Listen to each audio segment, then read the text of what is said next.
Hello and welcome to Train Signal. This is video number 13, Networking in Linux Part 2.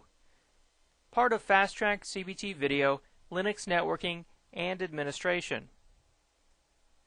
So in this video, we'll be talking about how to configure a network interface card using the CLI. We'll learn about how to use and configure Linux log files, and then the basics of Linux domain name resolution. So let's start off with how to configure a network interface card using the CLI. Linux Plus Objective 3.7 specifically mentions that this is important to Linux Plus candidates. So as we mentioned before, the ifconfig or ifconfig command is the command you use to configure your NIC from the command line. After the ifconfig command, you can specify up or down. You also have to specify the interface, of course. So right here, here's our example, ifconfig Ethernet 0 192.168.1.104. That's the IP address that we're changing to. And then here's our new net mask. And then at the end, make sure you have this on there, up. It brings the interface up. So that's how you change your IP address of your Ethernet 0 interface. Now you don't add a default route or DNS servers with ifconfig. To add a default route, you use the route add command right here. And there's a specific command line interface switch here that says default gateway. So make sure that you use that route add default gateway to make this the new default gateway. There's the IP address, and then there's the interface that it goes on. So that's how you add a default route in Linux. And then to configure your DNS servers, you edit the host.conf file, which is the file that tells the Linux server if it should use the local host or the DNS server and in what order. And then you edit the resolve.conf file, which is where you would put the IP addresses of your DNS servers. Now, some other things you can do with ifconfig are change your hardware address, put your interface into promiscuous mode. That's used by packet sniffers so that you can use tools like Ethereal and you can see all the packets going across the network. Or you add a secondary IP address on your interface. And by the way, ifconfig-a will show interfaces that are in a down state. If you just type ifconfig, it only shows you interfaces that are up. So that's how you use ifconfig to configure your network interface card from a command line. In my opinion, of course, it's easier just to go in and use the GUI tools and not have to do all this typing and get the syntax exactly right. But for the Linux Plus exam, this is an important thing to understand and know how it works. So with that, we can move on to our next topic. So Linux Plus Objective 3.10 says configure log files, and it says, for example, syslog and remote log file storage. Now, Linux logs a great deal of information by default. If you want more information, you can go in and increase the logging verbosity all the way up to debug, which would give you just a ton of information. However, you would only want to do that if you're really trying to debug some application or program that's having a lot of problem. And you should be able to turn on debug just for that one program. For example, the mail server. You could turn on debug just to see everything that's going on with it to try to figure out, what's going wrong. Now, Linux servers have a specialized daemon just for logging. That logging daemon is called syslogd, or the system logging daemon. A lot of people just call it syslog. Now what syslogd can do is provide you a centralized repository of all log files from all Linux servers. Plus, these log files are stored in a consistent way. So no matter what the application was that generated the log entry, the entry that's in there looks the same as all the others. It's in a standard format. And you can even put in your own system logging entries yourself if you wanted to, or send system logging entries from like scripts, that generate either successful completion of a script or a failure of a script. Now the syslog package is called sysklogd, and the klogd program usually runs with syslogd.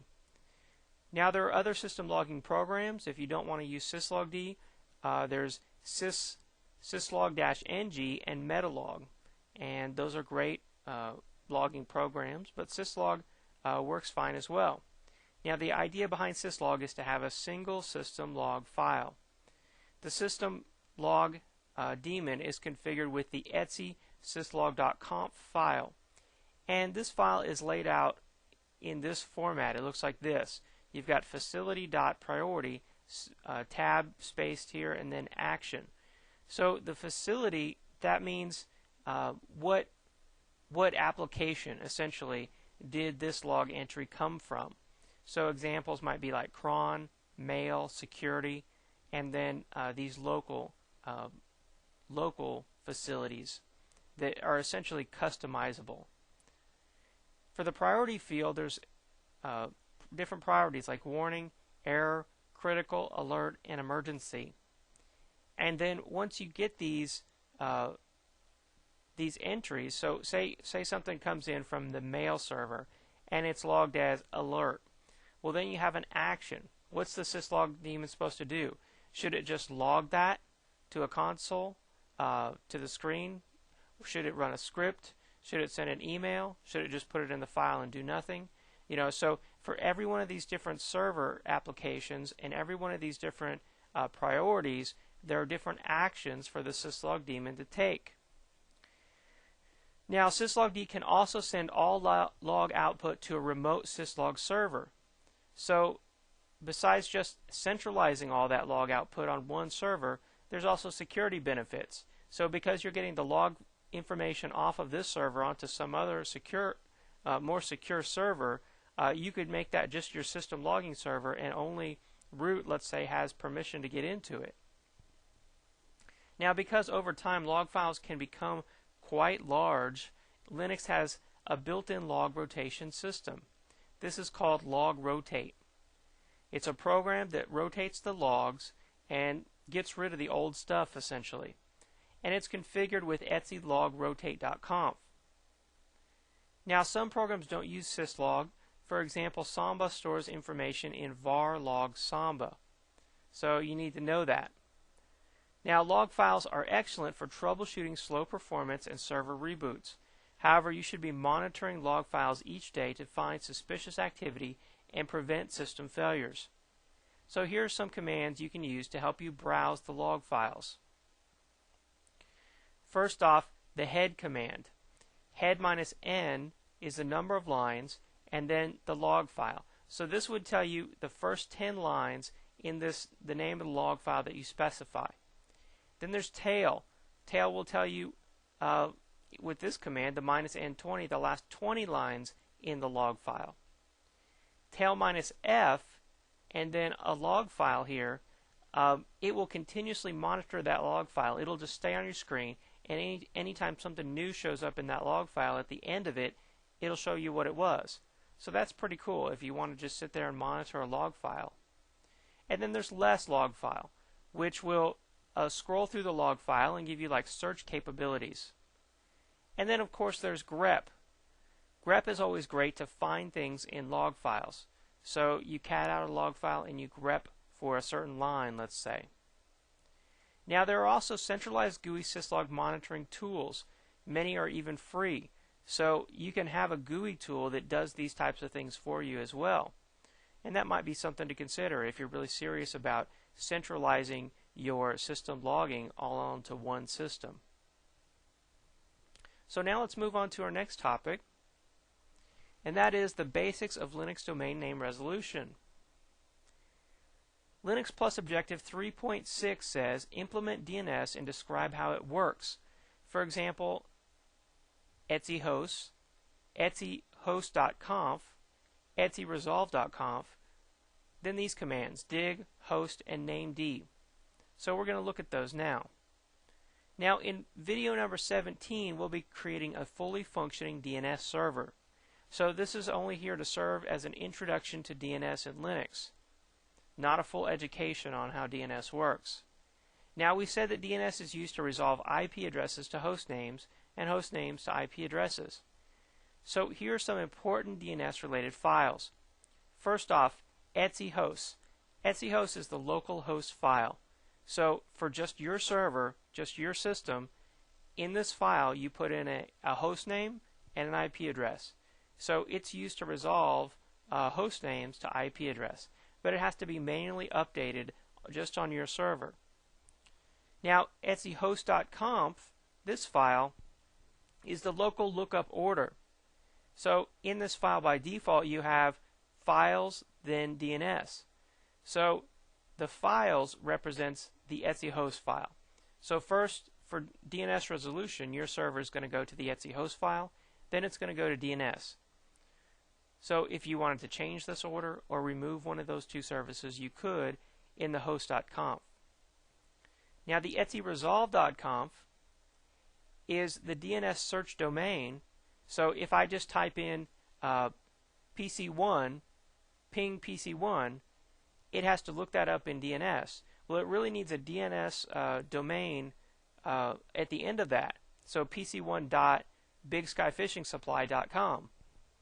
Well, you don't have to put in that whole bigskyfishingsupply.com DNS suffix on there, but because what you can do is in the etsyresolve.conf you put that DNS search domain suffix in there. So in there you put bigskyfishingsupply.com, and anytime you type ping PC1, it adds on the .bigskyfishingsupply.com for you.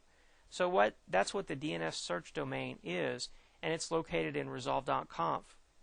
Now also in resolve.conf are the IP addresses of the DNS servers. So your PC is going to go out to these DNS servers and look up the IP addresses in their DNS database. To do that, it has to have the IP addresses of those DNS servers. So this is the file where those IP addresses are stored.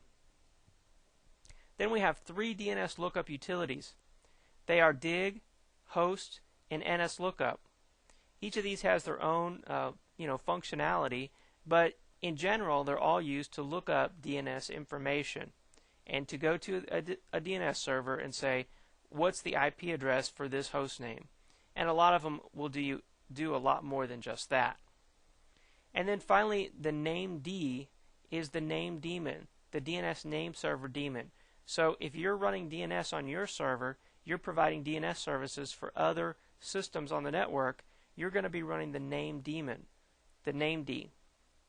So let's go check out each of these important files and tools.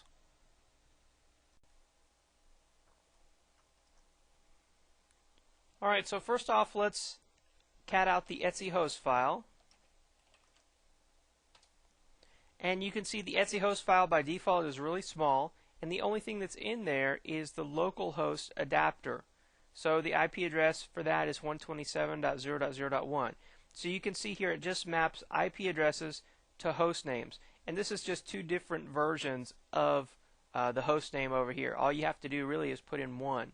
So if I want to add a new PC called PC12 on my network into the Etsy host file, I could put the IP address over here, 1.1.1.1, and then PC12 in the host name. So that's what the Etsy host file does. Now if I cat out etsyhost.conf, all it does is it tells you the lookup order for DNS names. So first it uses the host file, then it uses the bind system, which is really DNS. So first it's saying go to the Etsy host file. If it's not there, go to the DNS server. Now let's cat out etsyresolve.conf. So resolve.conf, you can see here, this is where your DNS search suffix is, and then here's where your DNS server IP addresses are. So that's etsyresolve.conf. So if you had another name server to add, you could add it in here. If you wanted to change your DNS search suffix, you could do it there. So now we have a few tools to check out. First one is dig. I'm going to do a dig on trainsignal.com. And so this went out to my DNS server, and it looked up here the IP address for trainsignal.com. That's an alias, and here's the server that it went to here, the time.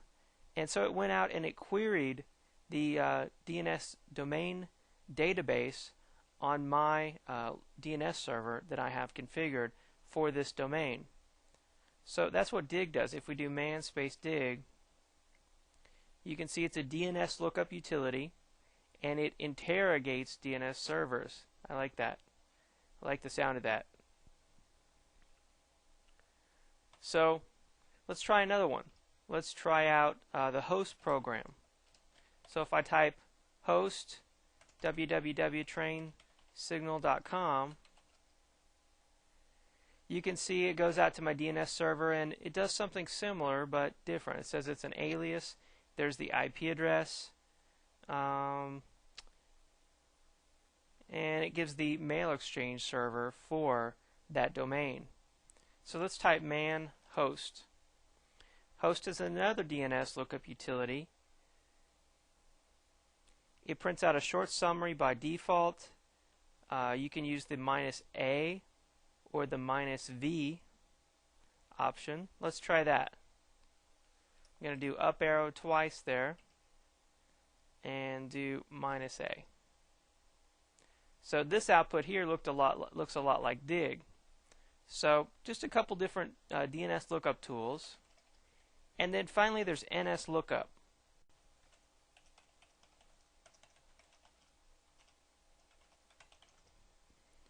So you can see the NS lookup output looks a lot like the other tools. NS lookup also has a command line mode. If you just type NS lookup and press enter, it'll give you this little greater than prompt, and you can do NS lookup commands. And then finally there's named. Named is the DNS server.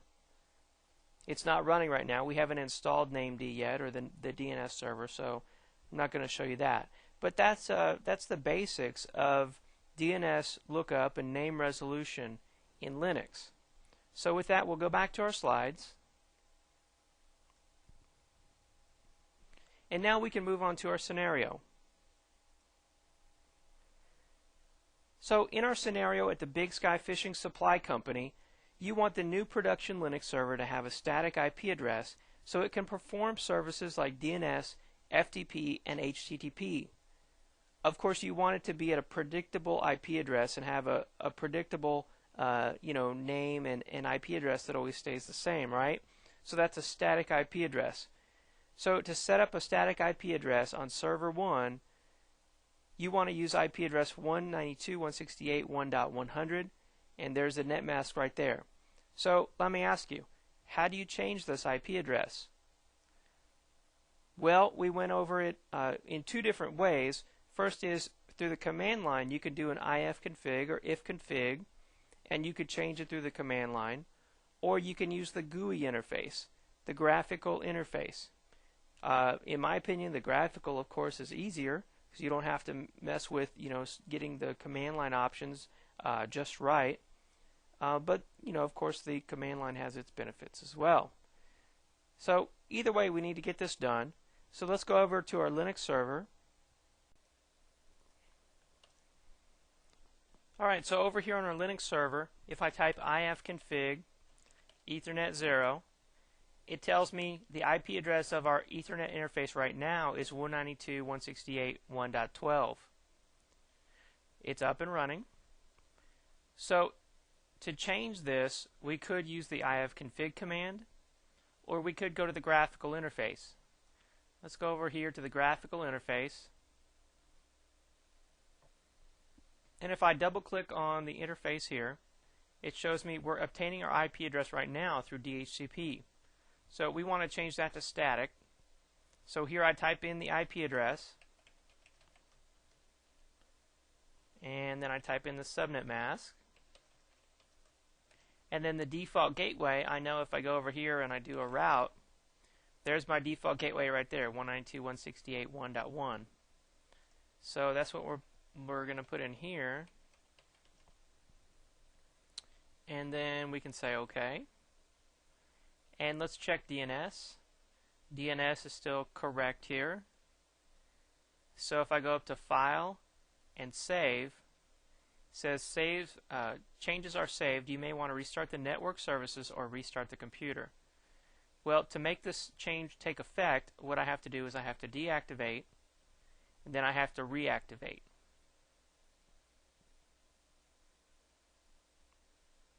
And then if I go over here and I do ifconfig Ethernet 0, Voila, we just changed our IP address. So we went from a dynamic DHCP IP address to a static IP address. And we're doing this because this is going to be a production server for the Big Sky fishing supply company, and they're going to have dedicated services running on this, like Samba, Windows file sharing, HTTP, FTP. So it needs to have a static IP address that doesn't change, when the server reboots or whenever the DHCP server tells it to change. So we completed our scenario. We completed the task that we needed to perform. And we'll go back over here to our slides. And we've come to the conclusion. So in conclusion, in this video we learned how to configure our network interface card using the CLI, the command line interface, and most of the time that's done with the ifconfig or ifconfig command. That just sets the IP address and subnet mask, and then you use the route command to set the default route, and then your DNS server IP addresses go in the resolve.conf file.